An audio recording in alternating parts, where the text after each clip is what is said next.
I'd like to call the meeting of October 10th, 2005 of the Romulus Community Schools to order. Roll call, please. Ms. Buckley? Here.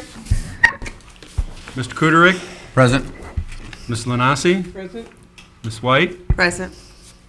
Ms. Roscoe? Here. And Mr. Minkiewicz is here. Ms. Freyer is absent. And We expect her to arrive, but Pledge allegiance. All stand, please. I pledge allegiance to the flag of the United States of America and to the republic for which it stands, one nation, under God, indivisible, with liberty and justice for all. Go ahead. You're all right. There are no changes to the agenda. We do have an additional personnel item or two, but they will fit in under the personnel report. Okay, can I have a motion for the approval of agenda, please? I would like to make a motion that we approve the agenda. Support. Any questions? All in favor? Aye. Okay, and we have approval of the minutes of the previous meeting. Can I have a motion, please? Madam Chair, I make a motion that we approve our minutes of our previous meeting. Support. Any questions? Okay, all in favor? Aye. Okay, next is our report from the superintendent. Joel? Yes, we have personnel actions for you this evening. There are several here. First of all, we have a motion for a leave of absence for Mary Beth Coffey, a second grade teacher at Romulus Elementary. She'll be back next fall. We need a motion on that one. I would like to make a motion that we approve the leave for Mrs. Coffey. I'll support. Any questions? Just one quick one. She has been gone ever since the 29th? I mean, she didn't start the school year? That's correct. Okay. Any more questions? All in favor? Aye. Okay, Okay, you have an employment, an FYI for several people as aides. Geraldine Burcroft, a kindergarten aide at Barth. Stephanie Fabinski is a bus aide. Myra Phillips Lockhart is a kindergarten aide at Wick. And Eura Russell Robinson is a child caregiver at My Friends and Me. That's for your information. We also have a resignation of our bookkeeper, Melanie Shue, effective this coming Friday. And then we have a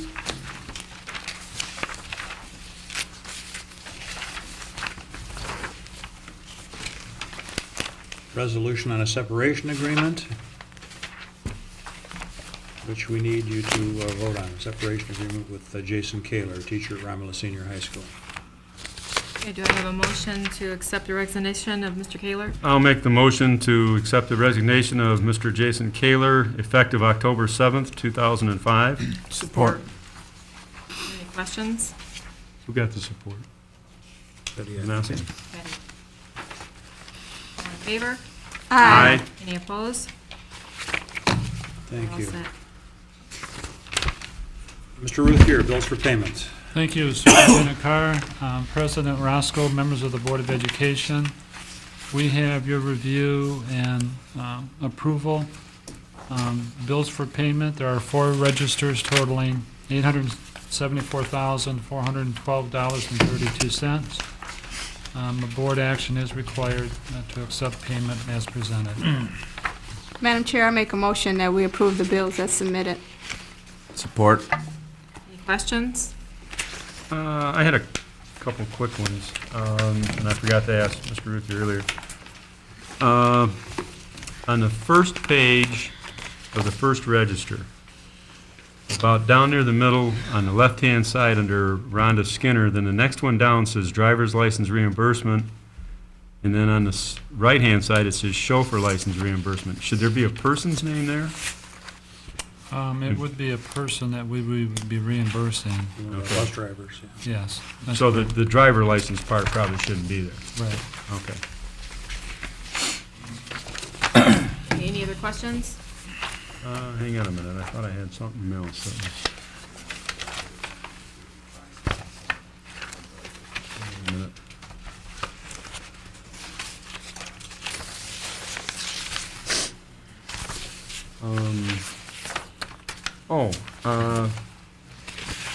Probably the second register back on page 9.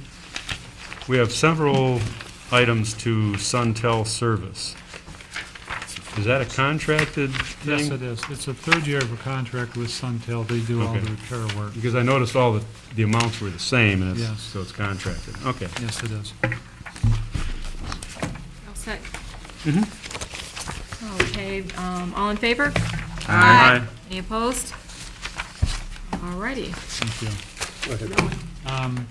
With us this Got it. evening is Ron Traskus from Pro Smythe Lutz and Zeal to go over with the Board of Education briefly an overview as to how the school district ended and to share any concerns or comments that the board may choose to ask at this time.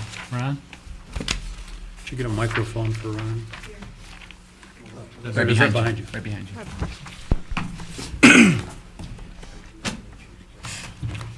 I appreciate the time the board allotted me tonight to make a brief presentation on the audit report. There was a letter, a paper clip to the very front of your report dated October 3rd. It's a very brief letter, but it has some very important information in it. It basically addresses the findings in your federal grant area, and it refers to pages 84 and 85 of the audit report. But if you turn back there, the key words are no findings, and that's good news. No instances of noncompliance and no reportable conditions in internal control over the financial reporting for the federal grant area. So that's your federal area is nice and clean again, and that's excellent news. The audit report itself, our work product is actually on page 3 and 4. It's really our opinion letter. The rest of the financial statements, the total 85 pages, are technically yours. Our work product is a letter that's 2 pages long, and it's basically a clean opinion. No alterations to the opinion, and that's excellent because it keeps the state treasury off our attention list. And if you're doing bonding, et cetera, the lenders look to that. Now I think did you pass out, Bill? Yes. Okay. I did a comparative worksheet. I'd like you to turn to this comparative worksheet that you're looking at. That's a separate page.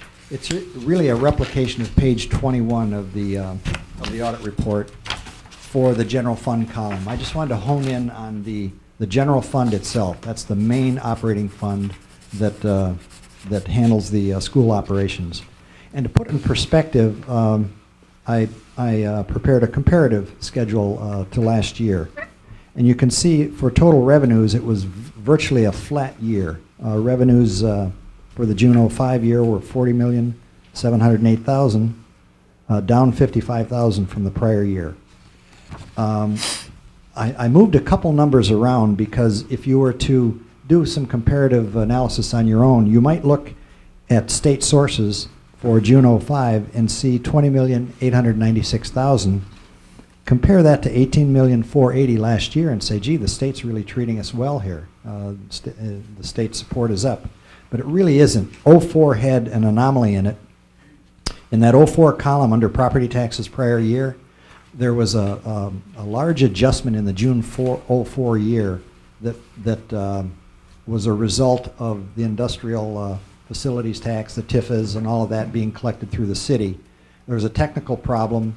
We were underpaid through the property tax revenue for several years, overpaid in the state revenue. We actually wound up going to Lansing, getting that cleaned up. When we received the $3.4 million in property taxes, it factored back through, and the 04 state money was then deducted out of there.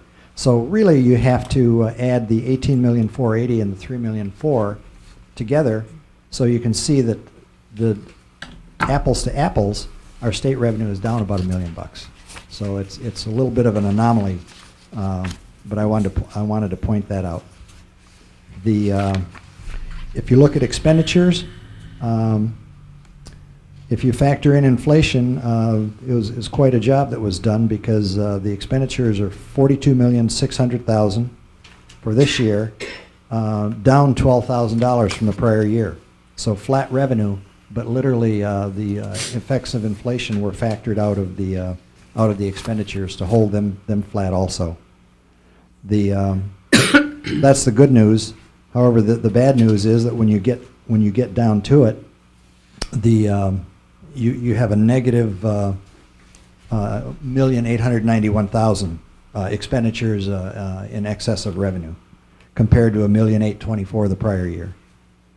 If you work yourself down that page, you can see that the fund balance is now, at the end of June 30, 05, $758,000. And if you go back into the other pages in the report, a little over $700,000 of that is reserved for the second half of an incentive payment for the early retirement package that was put together. $750,000 was paid front end, and then we've reserved the other half, which will be paid in September 06. So if you look at the 758, really there's only 40,000 left in fund balance. Now there are a couple anomalies this year in June 05 that affect that 758,000. One of them, the largest item, is right at the very end of the audit. We were analyzing the property tax revenue that came in from the county on the delinquent roll. The city collects the current taxes, then they turn, and we get that money. They turn the roll over to the county. The county floats bonds, collects the money, and then pays us for our delinquent roll. Well, when the check came in, it was about $753,000 less than we were expecting. We called the county after several calls, and actually from pressure from Joel Carr to get to the right people. They let us know that there was a parcel on the airport, Arch Hotel, that didn't qualify for the bonding, therefore they didn't include it in the roll, and therefore we weren't going to get the money. And effectively since then, it looks like that property doesn't even qualify to be on the tax roll. So that had a $753,000 negative impact because we didn't recognize that $753,000 in the June 05 numbers. And that was a surprise right at the end of the audit. Going forward, though, there's a formula between a taxable effort and the state revenue that comes in. So what'll happen now is our taxable effort, the SEV, will be reduced by that parcel. It'll go to the state, and we think possibly December, January, we'll get that $750 coming back through state aid, because that was on the roll. It decreased the state aid number, so we should get it. But we couldn't book it in these June 30 numbers. So if you look at the, on my column in June 05, your amended budget that you approved projected $1,607,000 deficit. And if you take the $1,956,000 that we wound up with, and if you reduce that by the $753,000, you get about $1,200,000. But there's also an adjustment going the other way. That $397,858, that's a reversal of some Blue Cross Blue Shield liabilities that were booked a couple of years ago. They finally washed out, and we reversed that. It was no longer a liability. So that was a windfall coming the other direction. When you take the $1,956,000, take out the $753,000, factor out the $397,000 going the other way, you're at $1,601,000. So I think Mr. Ruthier was a soothsayer. He had quite a crystal ball this year to hit his budget. But it was still a negative, in reality, a negative $1,600,000. And when you're looking at a fund balance of $750,000, it portends not that well for the coming year. So it's going to be a real job to stay in the black. It'll be a job and a half, actually.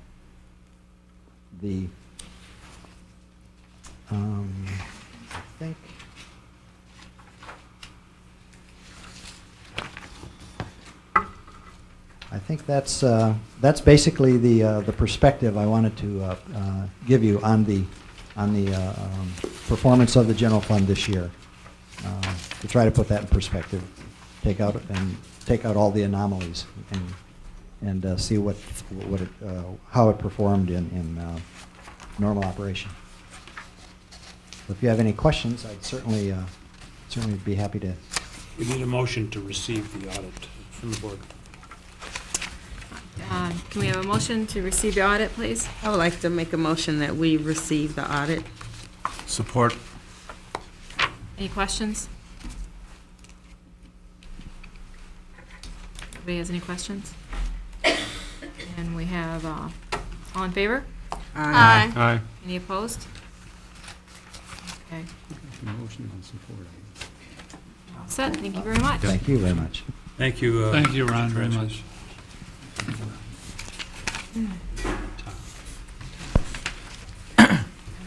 Okay,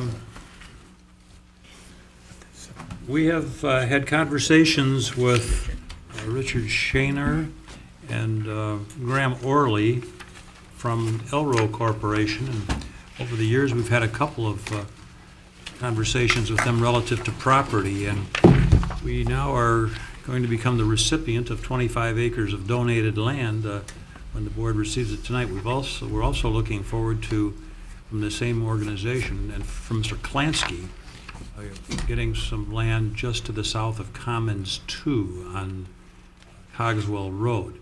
We talked about that a couple, 3 years ago. That is still progressing, but isn't completed yet. But we're ready to receive this other piece of property, which is located west of Wayne Road and south of Ecorse Road and directly adjacent to the railroad tracks, directly east of the railroad tracks. And this is behind the Avalon subdivision.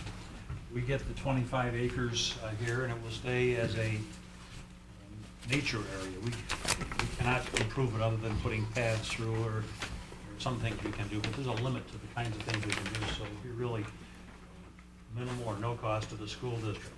The other acreage in here is to be industrial, but our area will stay wild.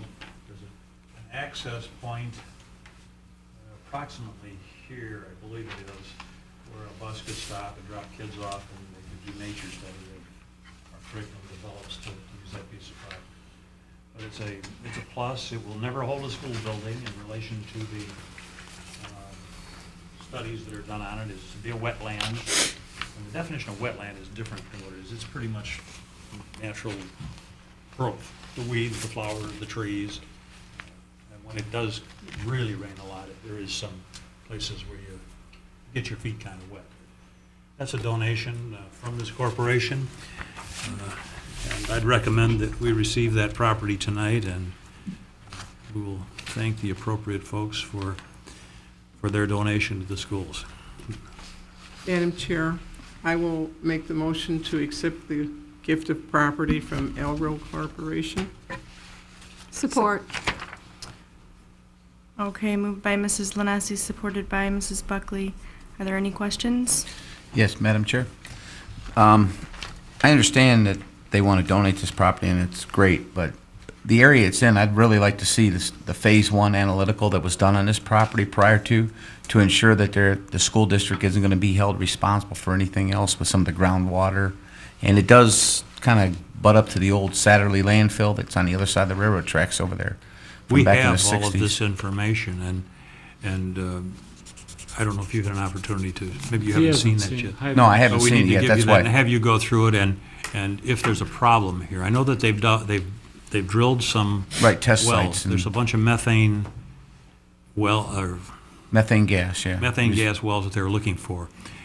I went through the entire report, and Ms. Ruth here has gone through it, And at one of the well sites, and there's, I'm not sure, 2 or 3 or 4 on our site, the worst condition is that there is some methane showing at one of the wells, but it is at 30% of the minimum acceptable level. That was the worst thing we could find on this. There's But I would al- like to, I would certainly encourage you to take a look. Well, there's at also it. some other things we need to be concerned about as the district is make sure that, any of the residual effects of the old landfills that are near that area we're not going to be held responsible in the future by the state That's for any true. type of cleanup or anything like that. So we need to make sure that we're not. The studies there show that the property we're dealing with here never has been a landfill. And yes, there are adjacent ones, and they're Right, across but the the railroad groundwater tracks and stuff. contamination is what we're. That could be there. That's an issue, and we'd certainly have you look at it.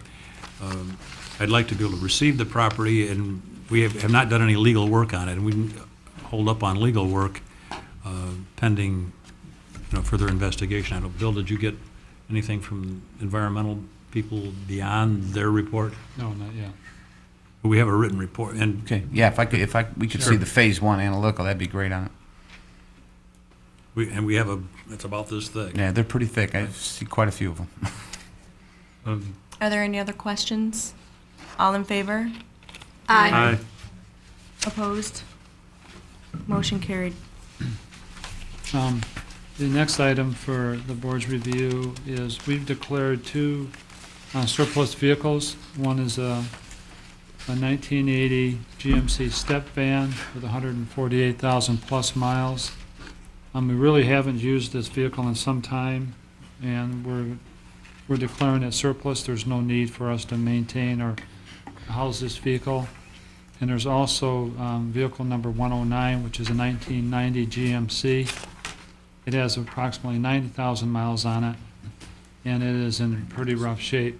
Where after the board declares these surplus, we will in turn offer these for sale at the city auction, which is coming up on the 15th or the 17th of October. 15th. 15th. The 15th, Saturday. But a motion is needed by the board to declare these 2 vehicles surplus. I would like to make a motion, Madam Chair, that we declare the vehicles as surplus. Support. Who supported? Celeste? Thank you. Thank you. Okay, that was moved by Mrs. White, supported by Mrs. Roscoe. Are there any questions? All in favor? Aye. Opposed? Motion carried. Mr. Dolan? Thank you, Mr. Carr, member of the board. With us tonight are the Ms. Juriga, the district-wide NCA coordinator, and the school facilitators from each one of our schools. I'm going to pass around, Bill, if you could pass it down. Sure. This is primarily a review for the board, and what we would appreciate if there's any clarification needed regarding the school improvement process. We are certainly here to answer any questions. As the board knows, have been for the last 10 years, basically since '95, been working on 6 initiatives, and those initiatives were all really founded to increase student achievement. We've been the recipient, as represented by last board meeting, of numerous awards because of the individual and collective efforts of many of our teachers, administrators, and schools. Recently, I've been approached by North Central, the University of Michigan, the Middle Cities Organization, and RISA. North Central would like to make us a laboratory district, a district where other districts could come and look at our administrative design and how we implement the articulation of our curriculum and the alignment of our administrators and our teachers and working together. This is quite an honor to be looked upon on a state and national level. North Central represents 18 different states, so we are in discussion times right now, seeing if we can get funding. What that, in essence, would mean, many of you may remember laboratory schools where universities had laboratory schools. This would be the first time, in my knowledge, we would be considered a laboratory district, and where districts could see how boards and administrators and teachers all work in unison together. We just promoted a application to the National School Board Association, asking that we be acknowledged, that you be acknowledged as a school board, and our administrators and teachers be acknowledged for all their collaborative efforts, and that is under advisement now. So tonight, as you know, Ms. Jariga, this is her fond farewell for us. Debbie has been a leader, not only on a local level, but on a state level and on a national level. No one knows the North Central process better than Debbie, and she's going to talk to us about where we're at with that and introduce the facilitators. But previous to that, I just wanted to update all of us, all of you, of all the initiatives we have worked on together. I think one of the positive things in this district has been and this isn't to patronize anyone, but is the relationship between administration and the board, and keeping in common focus. And we have kept a common focus for the last 10 years on achievement. And we've seen evidence in our academic scores in all our schools, and we've seen improvement and validation by outside agencies. But just to remind us, we are working on 6 goals, and the goals are to align the curriculum that mirrors the state standards, to design and implement a school climate program that promotes a positive, predictable environment for all students, to design and implement a technology program that supports the achievement initiative of all students, to promote and advocate, and I guess this is the one that we really can't implement, but because we don't have funding, but to promote and advocate for preschool programs for all Romulus students 0 to 5, to design and implement programs that promote healthy living strategies for all of our students and staff, and to design and implement a comprehensive parent compact that promotes collaboration between parents, students, and Romulus staff. Many of you are currently on or have been on committees. We certainly think this is a unique part of our design, to having a board advocate and representative. I think all of you are on different strategy committees now. This is truly unique for boards to be so close and so actively involved. The meetings are monthly. They've been going on. Again, we've kept that consistency, and you receive an annual report on that. Another consistent theme that we've really tried to work towards, and I think we've been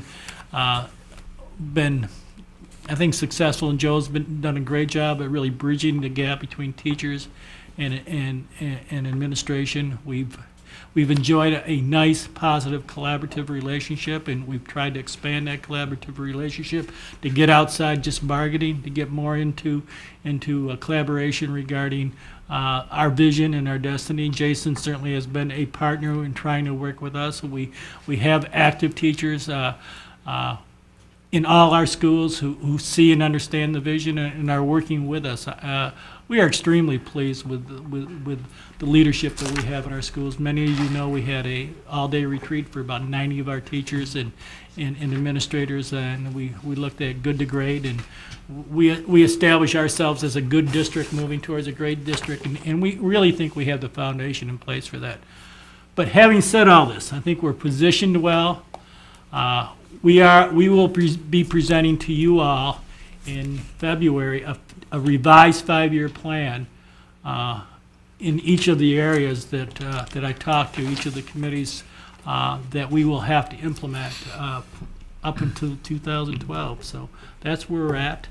Are there questions in relationship to the initiatives before I turn it over to Ms. Jariga? And obviously the initiatives are being supported at the building level as well. Ms. Jariga. Thank you. I will be brief tonight. Before, though, I would like to introduce our building facilitators. These are our teacher leaders that make the big picture happen in the schools. We have from Hale Creek, Kristen Foos, from Rommel, Gretchen Notaro, from Merriman, Ruth Ann Leva, from the high school, Linda Poirier. We have Takia Schufert from the middle school, Lynn Beta from the middle school. We have Alicia Del Toro Watson from Barth, and Rob Beatty had to leave for class, and my facilitator was not able to make it tonight. That was Shavana Johnson. These are people that really make what all of us do in committee work really come alive. As you know, School improvement is a mandate. It's a mandate by NCLB, No Child Left Behind. It's a mandate by Education Yes at the state level.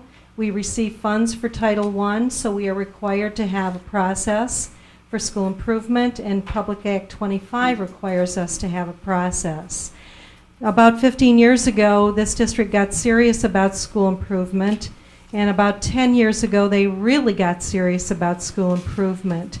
And we decided that we needed a process in this district, and we associated ourselves with North Central Association. At the time, they had a pilot program called Transitions, and we were one of only about 7 school districts in this country that finished the transition process. It took us about 5 years, and we were awarded that endorsement after about 5 years. They still offer the transition endorsement, and it's the top level of accreditation through NCA. And you will still find, not only in Michigan but in this country, that a minority of schools seek the highest level of accreditation. And you can be proud that Romulus still seeks that. We are going to be ending our second cycle with North Central in seeking a transition endorsement, and we hope to end that cycle at the end of the 06-07 school year.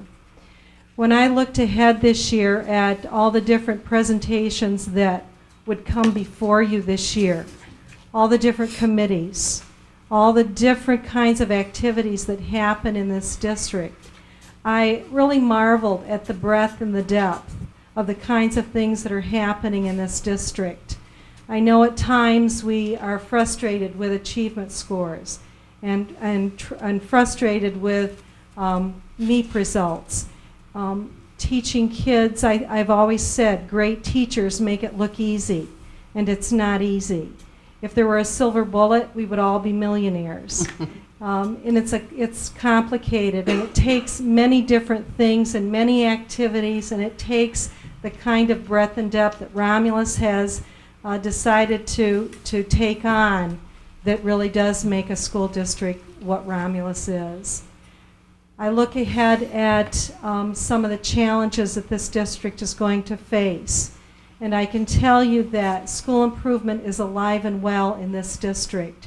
There was a time when we would make school improvement plans and we would put them on the shelf and they would stay there. But I will tell you that our teachers have an impressive handle on data. We used to look at data and look at groups of children, grade levels, data from a 3rd grade or a 4th grade or a 10th grade. And that's no longer the case. Teachers are looking at individual student data. And that's the result of the program called Transitions. Transitions asks us to stop and look at every single child along the way. And we've done that. We've done that with teachers and students, and we've asked parents to be partners in that. And we've done that at the 6th grade level, the 8th grade level, and the 11th grade. And this year we hope to expand that and do that every 3 years. I believe as we look to the future, I think parents want that. I think they want their teachers and their schools to know their children. They want to sit down and have a conversation with us about their children and how their children are progressing. And I think we've begun the process so that by the end of 12th grade, our parents and our teachers can really say with some confidence that students are going to be successful at the next level, whether it's more school or the world of work. I know I'm leaving this year, and as I look ahead and we hear the challenges of resources, we see the challenges ahead of us as leadership is leaving this district.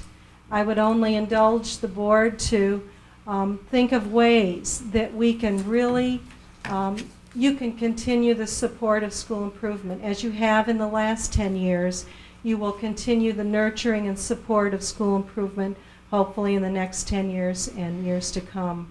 I want to thank you for your support and know that together we can find a way to meet these challenges. And I thank you. Thank you. carried. Thank you. Are there any questions? Thank you, Mr. Riga. Thank you both very much. Next item is the cancellation of our October 24th meeting.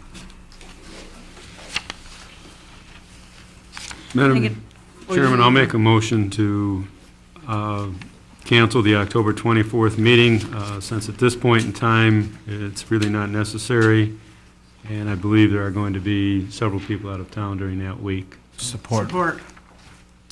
Moved by Mr. Mankiewicz, supported by Mr. Kudrick. Are there any questions? All in favor? Aye. Opposed? Motion carried. The next item on the agenda is communications and expressions from the public. I have in front of me one request to speak, Linda McNeil.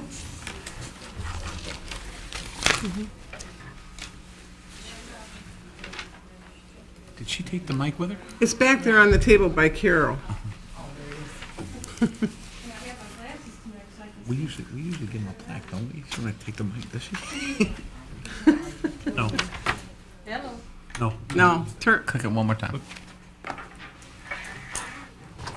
There you go. Now it's on. yeah. I just have a couple things tonight, and we kind of talked about it the other night. In a time when the budget is so tight, have we thought about using our culinary arts class for all the different catering, the events that we have catered out? You know, have we thought of using our culinary arts class for that? I understand the director got an award last week, so and I've heard that we have a very good culinary arts class. Have we thought of that? That would be one way to cut spending a little? Yes, a bunch of it is done, and we've cut way back on anything we do in that area. And when we use a caterer, or when we're forced to use a caterer for one reason or another, do we use somebody locally, or is it, we have one specific one we use? It varies. Yes, we use both. We use in-house through our people out of the high school, and we use outside sources as well. And where does, in the budget, when we figure the catering, what does that fall under? Food service? Well, it depends on who's paying for it, where it's being charged. Usually it would be through office supplies or something like that, if we were actually paying for the service to be provided. And then again, it depends upon which department is paying for the service. We've cut back considerably on the catered events that we've had in the past, and it's really a minimal now. In fact, if I might, when we had our back-to-school welcoming session and for all of our staff back on the first day of school prior to the students attending, that was paid for by the people of MEMIC Insurance, totally supported without school sponsorship at all. And another thing that we touched on, I'd asked Mr. Mankiewicz about it, and I've said that, you know, I kind of have the same problem with the city council meetings when they're paying bills and they don't really break it down. They call it warrant, whatever, whatever, whatever. When you pay bills here, is there any way for us to know what exactly is being paid? Is there, you know, could a spreadsheet be? I understand, you know, that there's many different things that we're not going to understand, but is there any way for us to get a breakdown to know exactly what bills are being paid when you're paying bills? We can take a look into something to what other governments do to make it more detailed. Most of them do it the way we do it, and I guess we'd have to look and see some smooth ways of doing it, because for us to investigate them before they're approved, other than the board doing, it's really not appropriate until they've been Right. approved. So we can look into that. You know, just to make it, I guess, so we have some knowledge of what's being paid this week, what's being paid next week, just so we know where our money's going, other than... Excuse me. Also, the Finance Committee has access to this information and asks questions regarding the payment of bills from time to time. That's all reviewed with them as well and provided for in our procedure. Excuse me, Madam Chair, I just wanted to make a comment in reference to paying the bills, and I know he would say that we're gonna look into that, but there is some confidential information that we receive on these ledgers, so, I mean, I don't know if you would just do a overall thing, but when Right. people's names and their personal information is in this ledger, I don't think that's anything that can be shared, publicly, so, I guess we're just asking for the portion then that can be shared. okay. And last but not, go ahead. Surely we could give you the summary sheet, the bills Right. of approval, just the overall that tells, like the 4 registers that I spoke to, and a dollar amount, that, I don't see that as a problem. So we'll look into that and maybe have an answer in a short time. And also, last but not least, where are we at on selecting the new superintendent? Because it's not going to be long and Mr. Carr's going to be gone. Have we We're done nowhere, any? we're nowhere yet. We do have our first meeting coming up on the Monday. 17th, Monday. Next Monday. We will start to resume Monday. A reminder to board members at this time, there will be next Monday a board meeting, which is a study session, but executive session to discuss personnel matters, and that will be one of the subjects that's for consideration, but it will not be open to the public because of the confidentiality you can exercise relative to personnel matters at this point. So you'll get back with us and let us know where we're at on that briefly, shortly. Thank you. Thank you. Items of interest from the superintendent. They're self-explanatory, but I'd like to highlight item number 9. There will be a groundbreaking ceremony at 11:30 on Wednesday, the 12th, at the site of the new recreation building, which is at, I guess they call it Wayne Road and North Line, Wednesday. So if you're at all able to make it, let us know so we can want a reservation, and maybe some of you have already let us know, but it'll be a groundbreaking ceremony, and I think they're having a little lunch or something along with it. So that would be Wednesday, the 12th. That's all the info, that's all I have for this evening, and there will be an executive session, a brief one, though. Okay. Thank you, Joel. Next item on the agenda would be questions and concerns of board members. I have something tonight, Ms. Fresco? April. I just kind of want to promote the Romulus Middle School's football team. They have put together a website, and if you go to rmsbulldogfootball.com, you can get all the latest information on their stats and who's on the team and their wins and their losses. And actually, what's really kind of neat is you can go back to 1985 and click on the team pictures, and they have their rosters of who played what year and their numbers. Well, I don't know if they all have their numbers. They have their grades, what grade they're in that year. But, and they put together a really neat thing here. In fact, I guess Mr. Tom Williams is the one that has really put it all together. There's a lot of pictures from this year on there, and the last 2 or 3 years on like active pictures on during games and whatever. And they are gearing up. If they win this week, this Wednesday, and if they win next Wednesday, it'll be their 100th win. And Coach Patterson wants everyone to come out on the 19th, hopefully, for their 100th win since 1985, since Mr. Williams, Coach Williams that coaches with Mr. Patterson has been there. So they're gearing up for a good season, and they're really excited. But really, seriously, I went on the website this past weekend, and it's just chock full of all kinds of stuff, and it's really neat. Even if you don't have kids there now, you can go back and see all the pictures.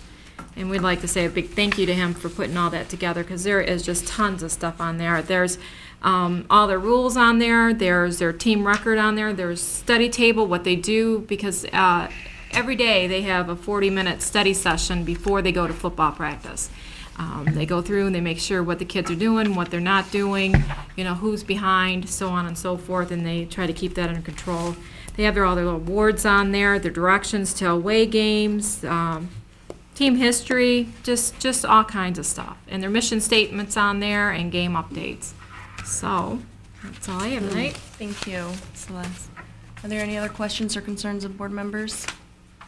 Madam President, I have a couple of things I'd like to bring up. There's a Downriver Legislative Forum next Monday at Lincoln Park administration building. It only runs an hour. It's from 8 until 9, but they have state representatives and state senators there to respond to current legislation or things that are going on in Lansing. So, you know, board members are invited. I went to one they had this morning at Crestwood High School, and they kind of updated some information about sinking funds.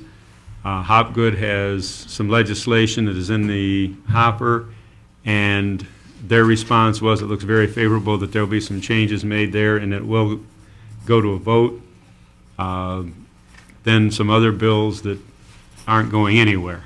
You know, they just said they're dead and they won't leave the House probably. But it's informative, it's short, so if anybody can make it, they're more than welcome.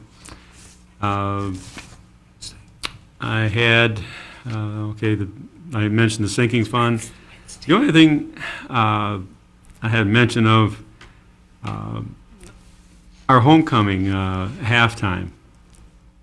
I would like to see our principal out there at halftime to make that a bigger show than what we're doing right now.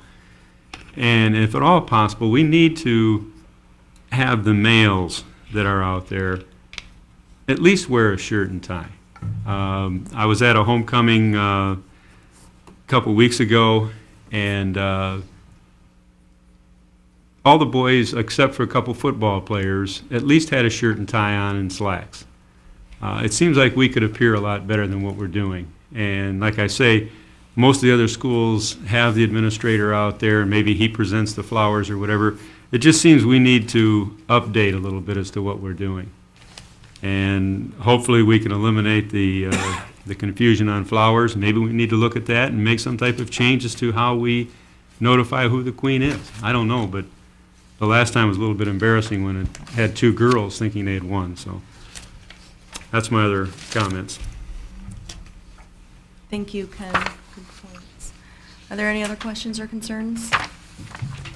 Just wanted to add to about October 19th on that Wednesday. They've moved the football game for the middle school from 4 o'clock to 5 o'clock to make it more accessible for more of the parents and so on and so forth. So on the 19th, that game will be at 5 o'clock. Thank you, Celeste. Okay, the next item on the agenda would be executive session. Madam Chair, I make a motion, we convene into executive session. Support. Moved by Mrs. Buckley, supported by Mrs. Lanassi. Are there any questions? Can I get roll call, please? Ms. Buckley? Yes. Mr. Kuderik? Yes. Ms. Lanassi? Yes. Ms. White? Yes. Ms. Roscoe? Yes. Ms. Frayer? Yes. And Mr. Minkiewicz votes yes. So it's a 7-0 vote. There will be no action taken after the executive session. The next item on the agenda is adjournment. No. We gotta Reconvene. Oh, we need to reconvene. Reconvene. Sorry. I would like to make a motion that we reconvene. from the Support. Executive session. Moved by Amen, Tom. Mrs. White, supported by Mr. Kuderik. Okay. All in favor? No, Or roll call? roll call. Roll call, please. Ms. Buckley? Yes. Mr. Kuderik? Yes. Ms. Lanassi? Yes. Mrs. White? Mrs., yes. I was looking at me. Just joking. Ms. Roscoe? Yes. Ms. Frayer? Yes. And Mr. Minkiewicz votes yes. Okay, the next item on the agenda then would be the adjournment. Make a motion that we adjourn from this Support. meeting, please. Moved by Mrs. Roscoe, supported by Mrs. Lanassi. All in favor? Aye. Opposed? Motion carried.